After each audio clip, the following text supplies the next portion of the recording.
దేవుని వాక్యంలోకి వెళ్దాం. మొదటి దినవృత్తాంతములు 29వ అధ్యాయము 5వ వచనం. First Chronicle chapter 29 verse 5.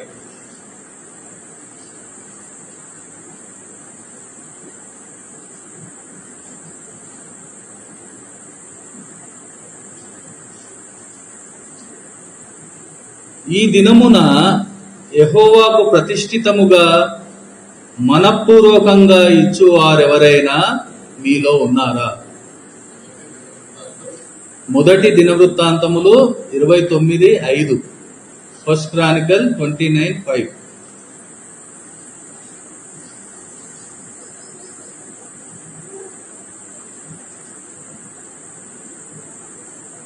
ఈ దినమున యెహోవాకు ప్రతిష్ఠితముగా మనఃపూర్వకముగా ఇచ్చువారెవరైనా మీలో ఉన్నారా? దేవుడు ఈ వాక్యమును దీవించునుగాక. ప్రియ సంగమా, ఈరోజు మన ముందు ఉంచబడిన వాక్యం, ఆ సందర్భం మనం గమనించినట్లయితే, దావీదు దేవుని మందిరం కట్టడానికి కావలసినవన్నీ సమకూర్చే క్రమంలో తాను దానికోసం ఏర్పాటు చేసుకున్న వాటితో పాటు తన సొంత ఆస్తి అయిన తన సొంతమైన బంగారము, వెండి అవి కూడా దేవునికి సమర్పించుకుంటూ తన చుట్టూ ఉన్న వారితో ఒక మాట మాట్లాడి ఉన్నాడు.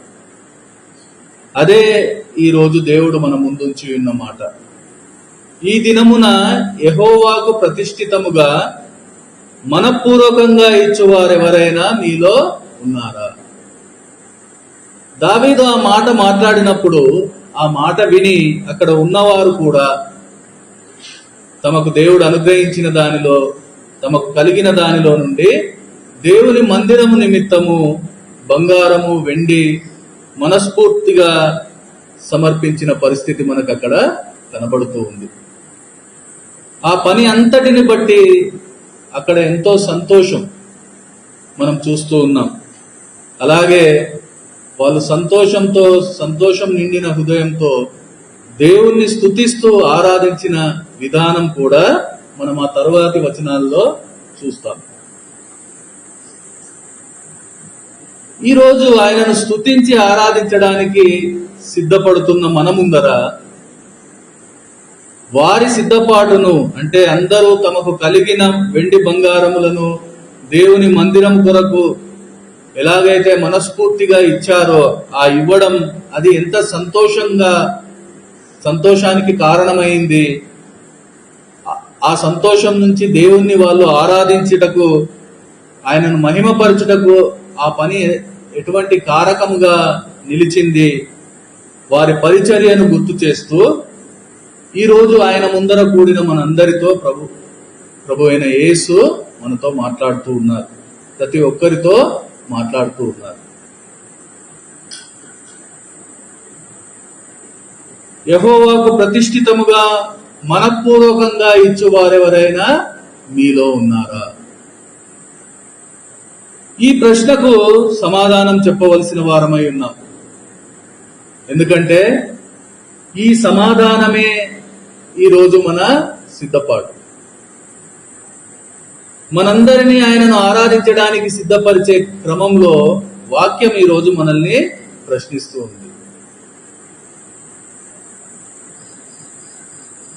ఈ ప్రశ్నకు సమాధానం మనం చెప్పాలంటే ముందుగా మనం దేవునికి ఏమి ఇవ్వగలం, ఈ ఆలోచన మనం చేయవలసిన అవసరం ఉంది.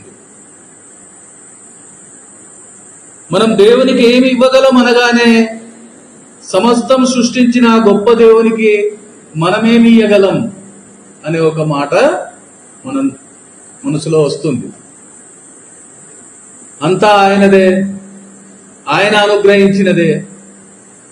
అవును, సమస్తము ఆయననే మనకిచ్చారు, ఆయన అనుగ్రహించిందే. ఆయన ఇవ్వకుండా మన జీవితంలో ఏది మనం పొందలేము. అది ఓకే, అలా ఆ మాట చెప్పి తప్పించుకోవడం కాదు. కానీ ఈరోజు ఆయన మనల్ని అడుగుతూ ఉన్నారు, వాక్యం ద్వారా మనల్ని ప్రశ్నిస్తూ ఉన్నారు. నాకు ప్రతిష్ఠితముగా మనఃపూర్వకంగా ఇచ్చువారెవరైనా మీలో ఉన్నారా? ఆయన నిజంగా మనల్ని ఏమి ఇవ్వమంటున్నారు? ఈ ఆలోచన మనం చేయవలసిన వారమై ఉన్నాం. ఎందుకంటే ఇవ్వడం అనే ఒక మాట రాగానే మన మనసులో మొదటగా వచ్చేది ధన సంబంధమైన విషయమే. అదైతే ఇవ్వాలి, దేవుడు మనకు అనుగ్రహించిన కొలది అది మనము ఇతరులకు ఇవ్వాలి. కానీ నిజంగా మనము ప్రభువు కొరకు సమర్పించవలసినవి ఇంకా ఏమైనా ఉన్నాయా? ఆయన ఈరోజు మనల్ని ఏం అడుగుతూ ఉన్నారు? వాటిలో ధనం ఒకటి కావచ్చు, కానీ దానికంటే ముఖ్యమైనవి కూడా ఉన్నాయి. అది ఏదైనా దేవుడు మనకు అనుగ్రహించిందే, మనకు కలిగినది మాత్రమే. ఇది మొదట మనం అర్థం చేయాలి. ఈరోజు దేవుడు ఏది ఇవ్వకుండా మనల్ని అడగడం లేదు, ఆయన మనకు సమృద్ధిగా ఇస్తూ ఉన్నారు.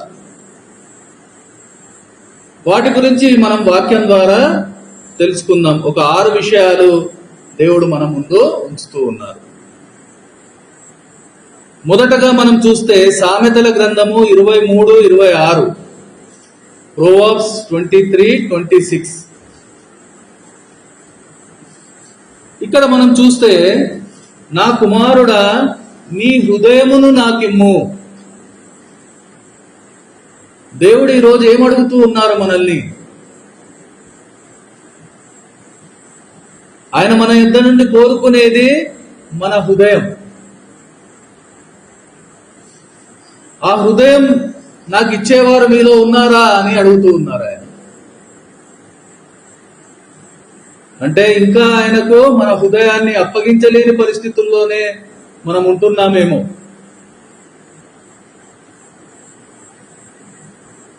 నిజానికి మన హృదయం ఎలాంటిదంటే, ఇర్మియా ప్రవక్త చెప్తారు, ఇర్మియా 17:9, హృదయం మోసకరమైనది.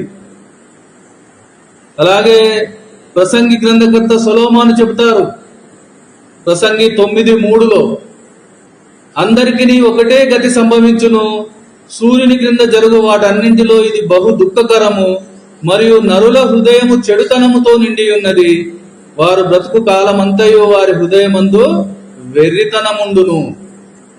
మన హృదయ స్థితిని వాక్యం చూపెడుతుంది. అంతేకాదు ప్రభు యేసు కూడా ఆ హృదయం ఎలాంటిదో చెప్పి ఉన్నారు. మత్తయి సువార్త 15:19, మాథ్యూ 15:19, దురాలోచనలు, నరహత్యలు, వ్యభిచారములు, వేశ్యాగమనములు, దొంగతనములు, అబద్ధ సాక్ష్యములు, దేవదూషణలు హృదయంలో నుండి వచ్చును అని చెప్పిన ఆ హృదయ స్థితి మనది. మన హృదయంలో చెడుతనం ఉంది, పాపం ఉంది, మోసంతో నిండి ఉంది. ఇది సరిచేయబడాలి. అది సరిచేసేవాడు ప్రభు యేసు ఒక్కరే. ఆయనే మన ఆ రాతి హృదయాన్ని మెత్తటి మాంసపు హృదయంగా, మన అపవిత్ర హృదయాన్ని పవిత్ర హృదయంగా, మన మోసపూరిత హృదయాన్ని ప్రేమ నిస్వార్థపూరితమైన హృదయంగా మార్చగలవాడు. అందుకనే ఆయన మన హృదయాన్ని అడుగుతూ ఉన్నారు. ఆ హృదయాన్ని మనము ఆయనకు ఇవ్వవలసిన వారమై ఉన్నాం. ఆ హృదయము దేవుని మందిరంగా మార్చబడాలంటే ఆ హృదయం సరైనదిగా ఉండాలి. అది సరిచేసేవాడు ప్రభు యేసు ఒక్కరే. ఆయన కాకుండా నీ హృదయాన్ని మార్చేవారు ఎవరు లేరు, నీ హృదయాన్ని సరిచేసేవాడు ఎవరు లేరు. నీ హృదయ స్థితిని ఎరిగిన దేవుడు ఈరోజు నీ హృదయాన్ని అడుగుతూ ఉన్నాడు. ఆయనకు, ఎందుకంటే ఆయనకు నీ హృదయం ఇవ్వకుండా ఆయన మందిరం నువ్వు కట్టలేవు. నీ హృదయం దేవుని ఎదుట సరైనదిగా లేకుండా నువ్వు ఎన్ని ప్రార్థనలు చేసినా అది వ్యర్థమే. అందుకనే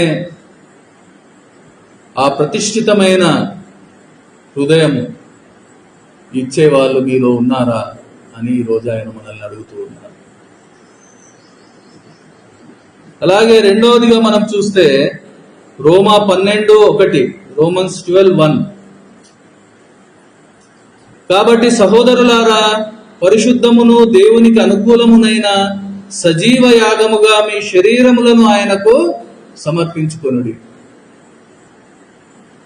మన శరీరం గురించి కూడా వాక్యం స్పష్టంగా మాట్లాడుతుంది. శరీరము బలహీనమైనది, శరీరము నిష్ప్రయోజనమైనది, శరీరము మృతతుల్యమైనది, ఆ శరీరము పాప విషయమై మృతమైనది, ఆ శరీరము క్షయమైనది, ఆ శరీరము ప్రకృతి సంబంధమైనది అంటూ అనేక సార్లు వాక్యము మన శరీర స్థితిని స్పష్టం చేస్తూ ఉంది. రోమా 7:24 మనం చూస్తే, రోమన్స్ 7:24, ఇట్టి మరణమునకు లోనగు శరీరము నుండి నన్ను ఎవడు విడిపించగలడు? పౌలు గారి ద్వారా ఈరోజు వాక్యం మనలో ఆలోచన ఇస్తుంది. ఇలాంటి ఈ పాపపు శరీరం నుంచి, ఆ శరీర పాపం వలన మరణానికి లోనయ్యే మన స్థితి నుంచి మనల్ని ఎవరు విడిపించగలరు? మనిషి విడిపించలేరు. ఈరోజు బహుశా మనుషుల మీద ఆధారపడుతూ ఉన్నామేమో. మనిషి మరణం నుంచి మనల్ని తప్పించగలడా? ఏ రోజు లేదు. విడిపించేవాడు, తప్పించేవాడు ప్రభు యేసు ఒక్కరే. ఈరోజు నీ పాప శరీరాన్ని, నా పాప శరీరాన్ని మరణం నుంచి విడిపించి మన శరీరాలను పరిశుద్ధపరిచాడు. కాబట్టి మన శరీరాలను నీతికి, ఆ నీతిమంతునికి అప్పగించవలసిన అవసరం ఉంది. తన పవిత్ర రక్తంతో, తన కలువరి త్యాగంతో నిన్ను నన్ను పవిత్రపరిచిన దేవునికి ఈరోజు నీ శరీరాన్ని సజీవ యాగముగా అప్పగించేవారు మీలో ఉన్నారా? మీ శరీర బలహీనతను బట్టి మనుష్య రీతిగా మాట్లాడుచున్నాను.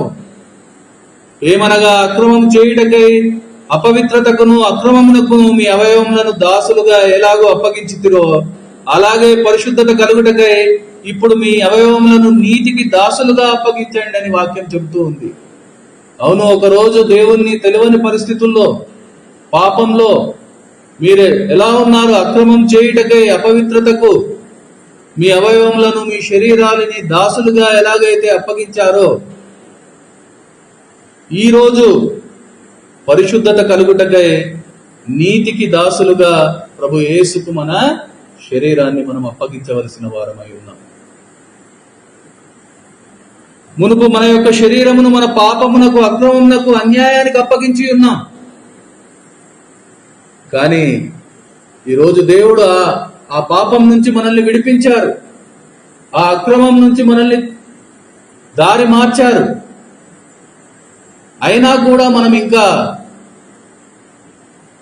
ఆయనకు మన శరీరాన్ని సజీవ యాగంగా అప్పగించుకోలేని పరిస్థితుల్లోనే ఉంటూ ఉన్నాం. ఎప్పుడైతే మనం అప్పగించుకుంటామో అప్పుడే ఆయన నివాస స్థలంగా మన శరీరం రూపాంతరం పొందుతుంది. 1 కొరింథీ 6:19 మనం చూస్తాం, మీ దేహము దేవుని వలన మీకు అనుగ్రహింపబడి మీలో ఉన్న పరిశుద్ధాత్మకు ఆలయమై ఉన్నదని మీరు ఎరుగరా? మీరు మీ సొత్తు కారు, విలువ పెట్టి కొనబడిన వారు కనుక మీ దేహంతో దేవుణ్ణి మహిమపరచండి. ఈరోజు నీ శరీర ఆశలను వదలలేని పరిస్థితి, ఈ లోక సంబంధాలను విడవలేని పరిస్థితి, ఈ పాపపు లోకాన్ని వదలలేని పరిస్థితి, ఇవన్నీ ఏం చూపెడుతూ ఉన్నాయి? ఇంకా నువ్వు నీ శరీరాన్ని దేవునికి సమర్పించలేని పరిస్థితి. మీ దేహంతో దేవుణ్ణి మహిమపరచండి అని వాక్యం చెబుతోంది. ఆ శరీర ఆశలు, ఆ కోరికలు, ఇష్టాలు ఇవన్నీ విడిచి నీ శరీరాన్ని దేవునికి అప్పగించకుండా దేవుణ్ణి మహిమపరచలేవు, ఆయనకు మందిరముగా మార్చలేవు.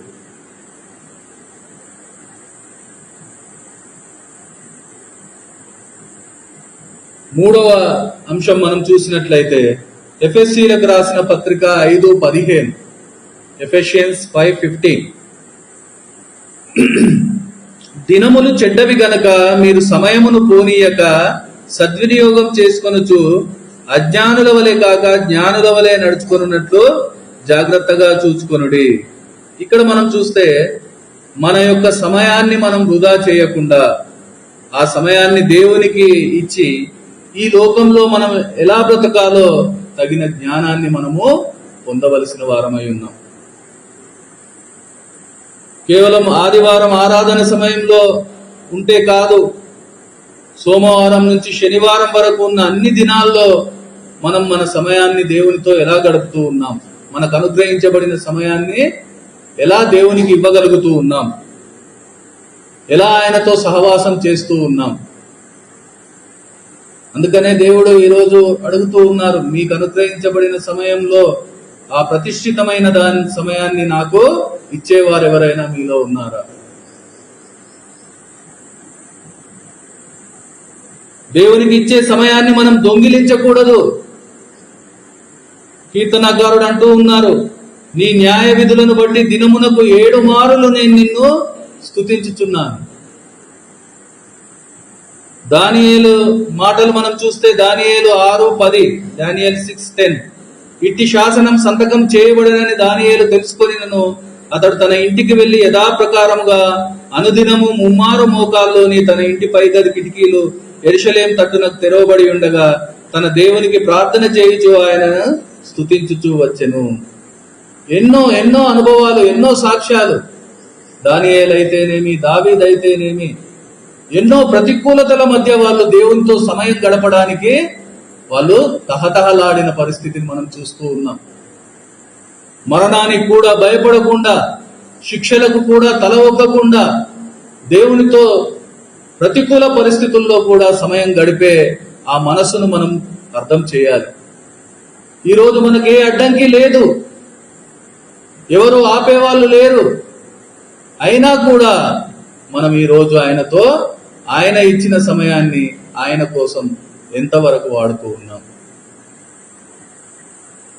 అదే అడుగుతూ ఉన్నారు ఆయన, నాతో సమయం గడిపే వాళ్ళు మీలో ఉన్నారా? ఈరోజు ఆయన కోసం సమయాన్ని మనం కేటాయించకపోతే ఆయన వచ్చే సమయంన ఆయనతో నిరంతరం ఉండే సమయాన్ని మనం కోల్పోతాం.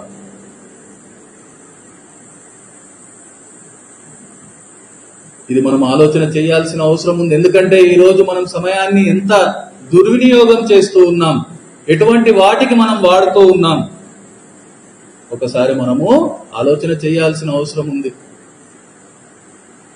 నీకు అనుగ్రహించబడిన ప్రతిష్ఠిత సమయము నాకు ఇచ్చే వాళ్ళు ఎవరైనా మీలో ఉన్నారా అని దేవుడు ఈరోజు మనల్ని అడుగుతూ ఉన్నారు. అలాగే రోమా 16:4 మనం చూస్తే 4వ అంశం, వారు నా ప్రాణం కొరకు తమ ప్రాణములను ఇచ్చుటకైనను తెగించిరి.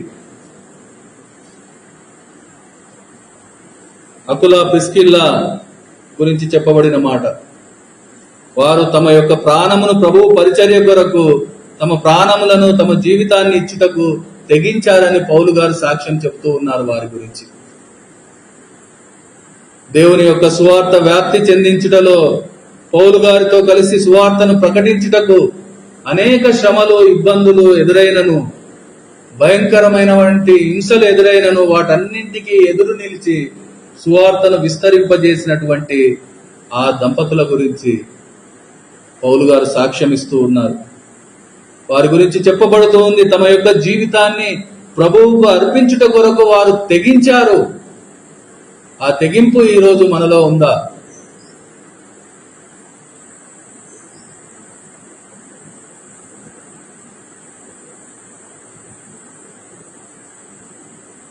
ప్రభు సువార్త వ్యాప్తి కొరకు మనం ఎంత మన జీవితాన్ని సమర్పిస్తూ ఉన్నాం, ఎంత మనము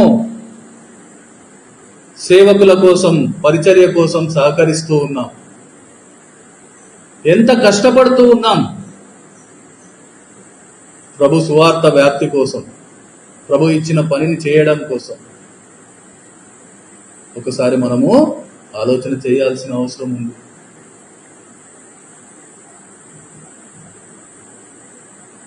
ఐదో విషయాన్ని మనం చూస్తే నిర్గమకాండము 22-29, ఎక్సోడస్ 22-29. నీ మొదటి సస్య ద్రవ్యములను అర్పింప తడవు చేయకూడదు, నీ కుమారులలో జ్యేష్ఠుని నాకు అర్పింపవలెను. ఇది పాత నిబంధనలో రాయబడి ఉంది. హన్నా తన కుమారుడైనటువంటి సమూయేలును చిన్నప్పుడే దేవుడి సన్నిధిలో విడిచిపెట్టింది, దేవునికి సమర్పించింది. దానివల్ల ఆ కుమారుడు సమూయేలు గొప్ప ప్రవక్తగా దేవుని కోసం వాడబడ్డాడు. అలాగే లూకా 2:48-49 మనం చూస్తాం, జ్యేష్ఠుడైన యేసుక్రీస్తు ప్రభు తన తండ్రి పని మీద ఉన్నట్టుగా మనం చూస్తాం. అబ్రహాం తన కుమారుడైనటువంటి ఇస్సాకును బలి అర్పించటలో వెనుతీయని పరిస్థితి మనం చూస్తూ మనకందరికీ తెలుసు. అలా చేయమని చెప్పడం కాదు, కానీ మన పిల్లలను దేవుని పక్షంలో నిలబడేలా ఆయన మహిమ కారణంగా పెంచాలి. ఇదే మన పిల్లలను ఆయనకు ఇవ్వడం. అదే అడుగుతూ ఉన్నారు ఈరోజు. నాకు మహిమకారంగా నా పక్షంలో మీ పిల్లలను పెంచేవారెవరైనా మీలో ఉన్నారా?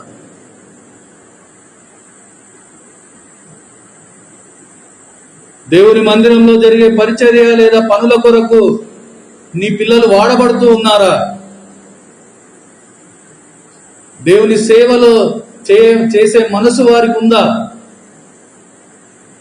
దేవుని సన్నిధిలో భయంతో, భక్తితో వాళ్ళు గడుపుతూ ఉన్నారా? ఇవన్నీ దేవుడు గమనిస్తూ ఉన్నారు. అందుకనే ఈరోజు మనల్ని అడుగుతూ ఉన్నారు. చివరగా అపోస్తుల కార్యము 2:44-45, యాక్ట్స్ 2:44-45.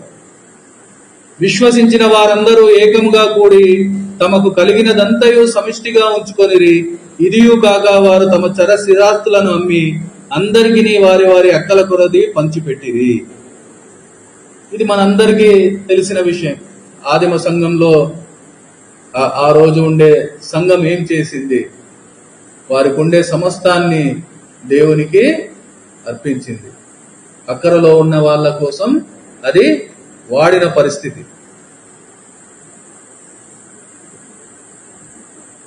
అపోస్తుల యొక్క త్యాగము ఆ రోజు మనం చూస్తూ ఉన్నాం. ఆ ఆదిమ సంఘం వారి త్యాగాన్ని మనము, వారి సమర్పణను మనము చూస్తూ ఉన్నాం.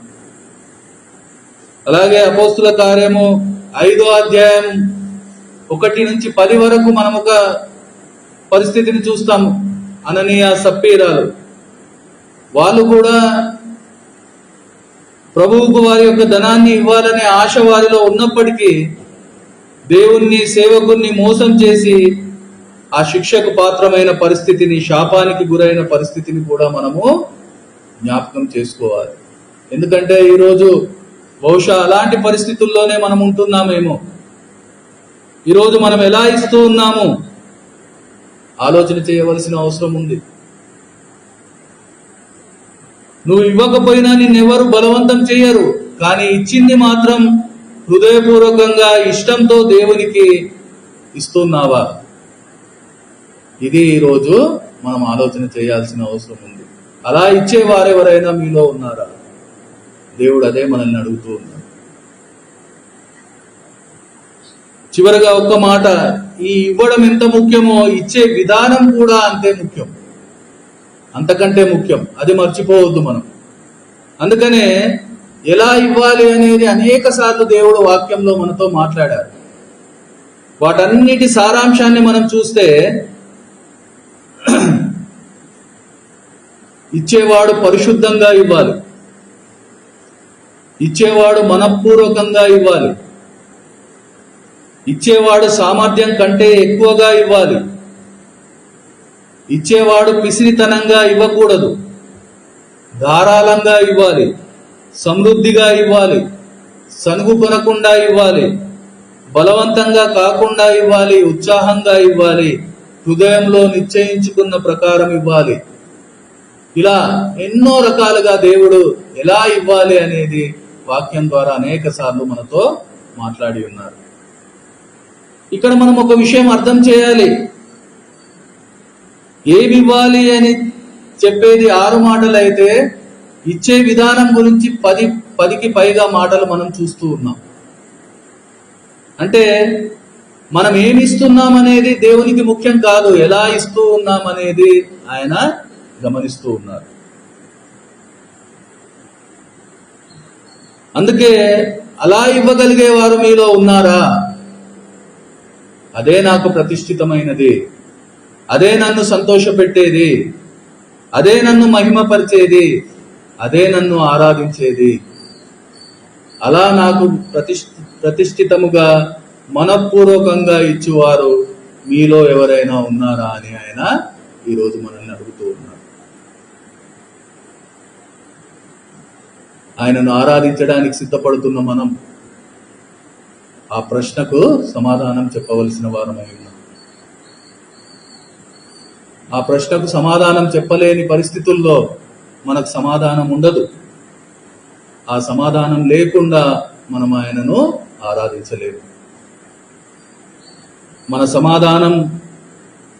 సమాధానంతో ఆయనను ఆరాధించే పరిస్థితిలోకి మనల్ని నడిపించాలని కోరుకుంటూ ఆయనను ప్రార్థన చేసుకుందాం, ఆరాధన చేసుకుందాం.